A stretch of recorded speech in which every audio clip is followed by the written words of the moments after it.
Hello guys, welcome back to our vlog.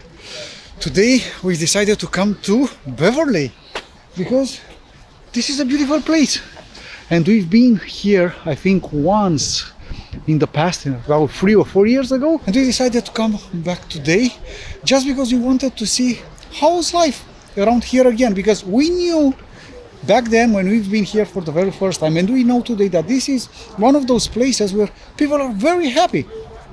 You know, when there are those places, happiest people in England. Well, Beverley is one of those places. Now, we also would like to try to talk about a little bit of a sensitive topic. So we're gonna walk around Beverley and see if we can get to some sort of, I don't know, how should I call it? Like consensus, yeah. I remember that I had a picture taken here with these symbols, and it was in the summer. The city was super nice. It was warm, cloudy as now. Yeah. But still Standard. It was warmer because now it's super I mean, it's not super cold, but you know that feeling. I have that thing when I'm going out of the car, I need to adjust to the temperature. Yeah. And that takes me a while, so you will see me like this, like a dumpling, like a mini wrap.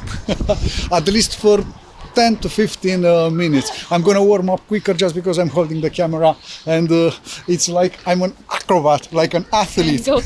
Exactly, yeah. Right. The topic at hand that we have is something that actually rose while we were in the car driving here. It took us about an hour and a bit to get here, and it's about what does it mean to be British. And let's clarify from the very beginning, we do have our certificates of naturalization, so we are British passports, therefore we are British, but we don't sound British. No, I don't know if we look British. Are we in any way, shape or form truly British? Can we, or will we ever be considered British? What is Britishness? And we can go back to our country of birth. Are we truly belonging only to the place we are born in? I don't know. That is so tricky. You imagine this discussion has so many aspects that you can go in. First of all, it's the fact that we were listening to this radio discussion, and Dor went like, you know, that's a good thing to debate because we are in the position to discuss this, because we can tell from how we feel, how we are treated in the society, how we feel that we found ourselves in this new context. We can discuss that, and yeah, I think it's a very, very interesting. It's sensitive indeed. Interesting and sensitive, but I will be straightforward and honest, because I don't think it's something that you have to hide. What I am noticing is that it's so easy to walk around the subject, walk around the topic, just because it's difficult to approach it due to all this political correctness these days. So how would you define a British I will start individual? with what you've mentioned earlier, the birth. The place of birth. Where you are born is not something that you pick, it's not something that you choose, it's just a contingency. You don't have any merits or any blames to take on that. That means that you cannot say, if I'm from here, I belong here, and if you're from there, you belong to there. No, you can't. Because there is something that I find more important than that. There is our duty toward ourselves to identify, find, and pursue our happiness. Exactly. And our happiness, I don't think it's linked to a place. It's versatile and changes in time. Exactly. This is so annoying because we are, as humans, we are so complex. But still, we hit borders, we hit nationalities, we hit cultures. And culture, I think, it's one of the things that could take us to what it's called Britishness. So we may say that we don't necessarily need to feel that we belong to a place if we don't identify, I don't know, culturally or geographically. Why not? Maybe some people are not comfortable in some weather. I love weather here, although it's like this. Same. Yeah, isn't it? I love it, yeah. What else? What can it be? So we started with the board, and we clarified that the board doesn't give you the very Position, strict the right. position and nationality, and you must agree with that for all your life. After intervenes the way that you are growing up, your values and how you develop, and according to that, your expectations and your choices might change. So maybe at one point in your life you will not identify with the values from your country, the values from your family, which is, oh my God, it's so scandalous, isn't it? And you will feel the need to go in your life and find your own path and find your own place. And that doesn't need necessarily to be the place that you've been born just because you've been born there. Taking a look at these houses here, these terraced houses, they are so old, so historic looking. The idea is that it gives you such a cozy feeling. And it's very clean, they are very elegant. I love these bay windows. I don't know, with me, in my head, I have a single image. These bay windows and the Christmas trees. It's just about that. When we had our citizenship ceremony, the values that were listed there, I think those were the values that I've had since like forever. I don't find those being like British exclusive values.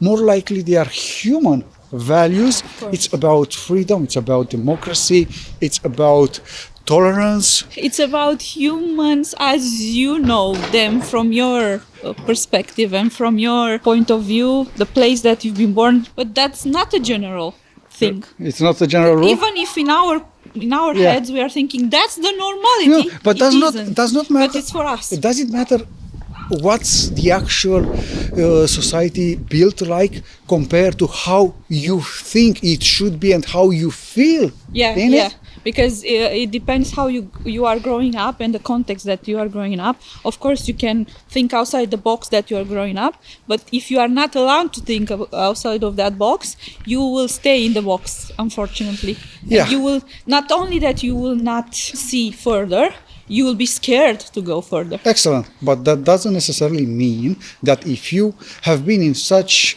not a privileged position, you can't change. Yeah, you can't of become course. whatever you want to become. Because life in itself, it's so volatile. Yeah. That is something that you can actually use to your advantage to make yourself a better person. And what happens if you can't become a better person in your place of birth? Well, again, you change the place. Yeah, exactly. You know us, one of us likes to be on the other page and be the devil advocate. Exactly. Some people are, and I met those kind of people, and some of them have strong reasons to be that, the context, the politics that they are coming from. But even with the ones that have this open door to do whatever they want and change that, they are still scared because they are scared of losing their roots, which my view on that and my take on that is very simple. We are not trees. Roots, you can just walk away and change your... you will not change the roots, but you can change your place. If that gives you, I don't know, a better outcome, a better mindset, a better mental health even, change it and that's it. One of the values, sorry to interrupt, one of the values of being British is to travel. To travel, know the world, understand culture, cultures. No, but that actually links very well with what you're saying. Yeah. If you don't go outside of your box, you will never know how it's like, and you will never know if your happiness is not just limited by your very own self happiness. When we're not speaking about the very strict cases where we talk politics and being enclosed in some type of context. Sometimes we are our biggest enemies when it comes to changes. We Oh, are the yes. ones stopping and sabotaging ourselves. And I know what I'm saying because I've been there and I've done that previously. I was sabotaging myself and thinking all the time that I can't do it, I'm not good enough. What if in the scary way. It was something that stopped me all the time. But yeah, going back to that, some people are really scared about that, and it's perfectly normal. But you have to overcome the fears. It's not comfortable, and that's why some people are not doing it, because it's Getting out of your comfort zone. yeah, That and is that's it. not something that is comfortable and something that you say, oh, it's a pleasure. No, at the beginning it's not. But you have to see the bigger picture and the perspective. If you see it, you will go for it. If you don't and you can't see it because you are thinking only on your comfort, your tomorrow's comfort, of course you are not go for it. The thing is that you don't let yourself down and don't put yourself down with things that are outside of your control. For example, you were mentioning earlier, if we look British, I don't give a about that because I really believe I have a very relaxed view over this. I'm thinking these things with I look British, I look Asian, this is so past. We are not going there anymore as humanity, hopefully, looking at the looks and selecting people and putting them in a sort of category that was very wrong, and we know what happened in the history. I don't need to mention here, I wouldn't mention it here, but that's such a past and such a wrong idea, because it's again something that you as a human you don't have control over. So I don't care if some people are looking at me and thinking, oh, you look very Spanish when I'm tanned in the summer, obviously. Well, usually you are Or you being are told that you looking- look Spanish, yeah. or you are looking very English, I don't know, I don't care. What I know is what I have control over and how I want to look. I want to look like a person that respects the rules, it's civilized, pays attention of people around it, it's kind, it's a very hardworking person that gives something back to the society. Those are things that I can control. Truly integrates with the society. That's what you're saying, and right? that's the To only the place. thing, exactly. That's the only thing that I have control over, is the only thing that makes me think it's how I can become British, doing these things and paying attention to these aspects. It's how I Yeah. see it. Let's switch quickly again the register here and take another look. But now at these houses here, now these are very nice houses. This is like a dream neighborhood But for me. this was- It's so small, so Yeah. Intimate, so clean, so quiet. I can't And hear anything but the wind. When we've been in the summer here, and we really like this corner, because I remember that as it was yesterday. It was very sunny. Beverley being a place that is quite concealed when you are looking for places to go in Yorkshire and to see, or at least it was for us. And after we discover it, and it's like the pearl of Yorkshire Yeah. for me. It's super nice. We also do like Harrogate very much, but this one, it's concealed. I think I like more this one. Getting back to our conversation, this thing with becoming, like it's a process. Well, then this should apply to everyone, to every single human being. I've heard people on the radio saying, without hesitation, although they have lived their lives here for more than 40 years, I don't feel British, I feel more Irish. So if there would be a war that this country participates in, I would not be participating unless, for instance, Ireland also would be participating in. And it's a little bit odd, because if you come here to this society, obviously you give to the society gives back to you. But how about the polls? These days polls are saying that 83% of the British people would never engage in actual going into fight. Well- And I think this is human advancement. We are no longer trying to be those barbarians, Yeah. where we are trying to take things by force.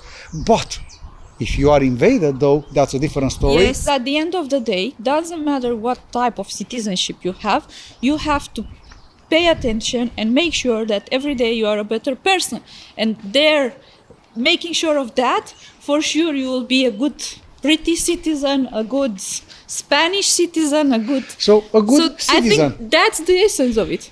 So we can boil it all down to something, being a good human being. Yes, that's being the kind. primary thing. Right, isn't it? Yeah, Right. it's simple as that. You but don't still, have to. going back to the initial question, and you might know better than us, what makes it a person or someone being true British?